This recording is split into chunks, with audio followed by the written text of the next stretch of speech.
Space whales? Nope, rather deal with devils. Chapter 23, Fiction by Azazyel. By the end of the first class, to put it lightly, both myself and Serafall were ticked.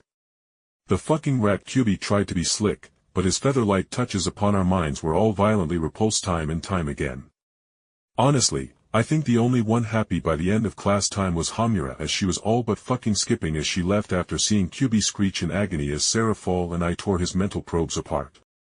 For all that Kyubey was from some super advanced technological race, they were seemingly conceptually incapable of properly understanding magic, and DXD's internal base magic was a combination of mental, body, and soul energies that naturally fused together to form magical energy that we would use for most spells, with many differences forming depending on what race and such we were. Anyway, Kyubey's mental touches to us supernaturals with active mana and our soul and mental energies being so active made his touches painfully obvious.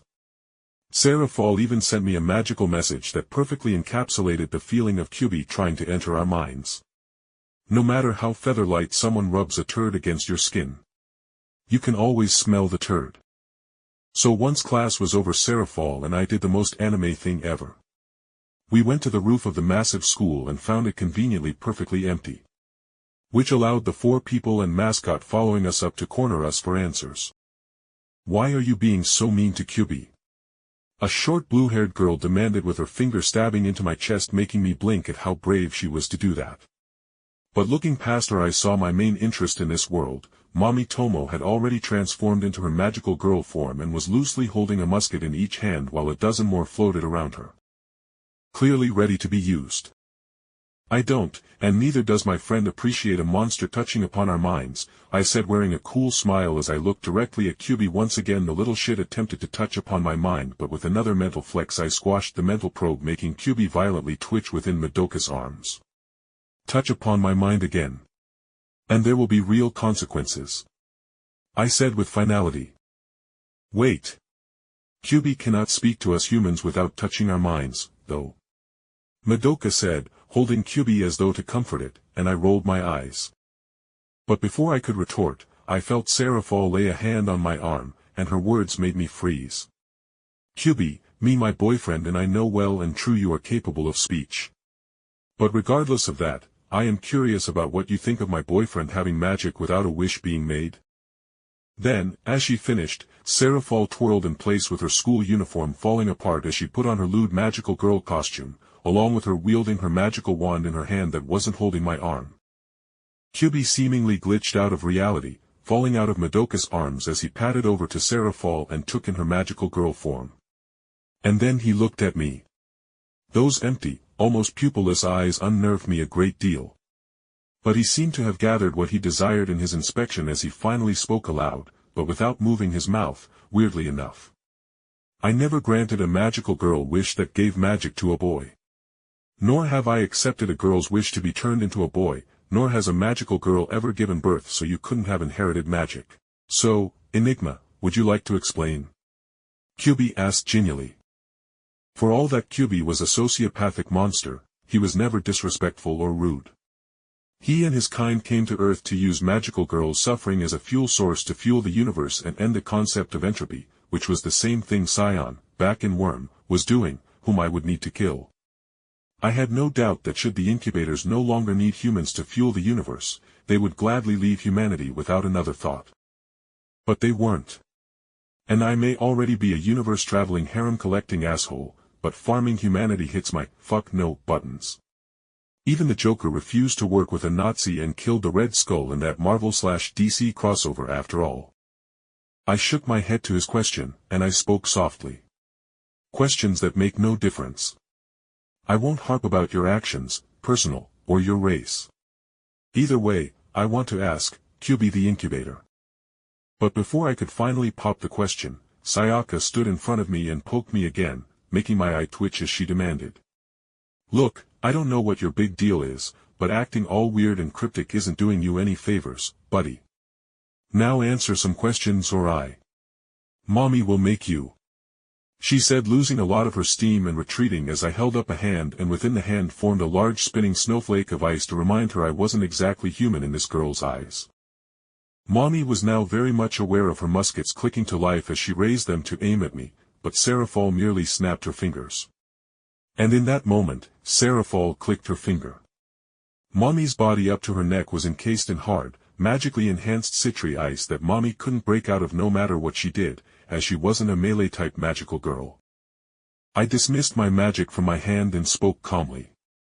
Let's all just calm down. No need to come to blows, it was merely proof of my ability.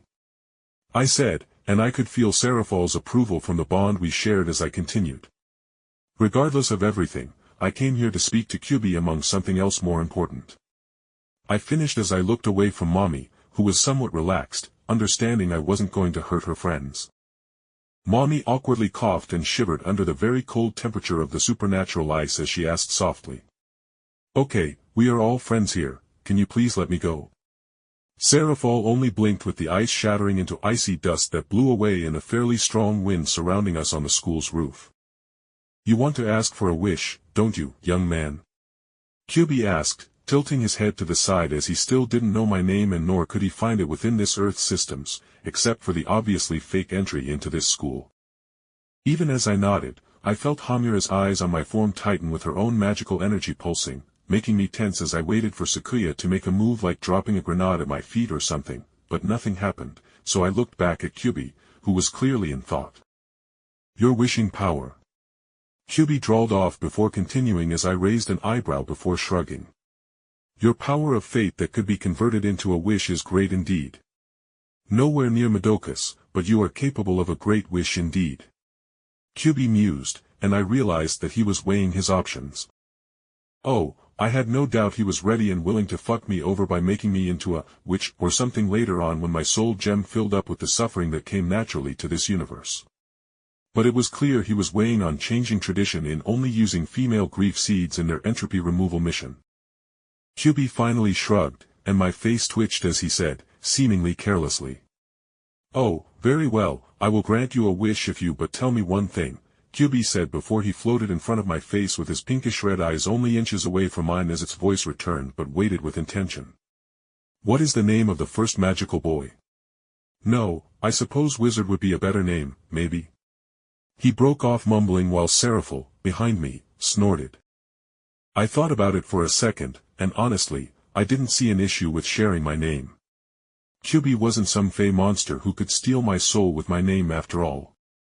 My name is Jake Barris, and I already have my wish if that's alright, I said with a smile at how easy this was going besides the native girls being their angsty confrontational selves honestly.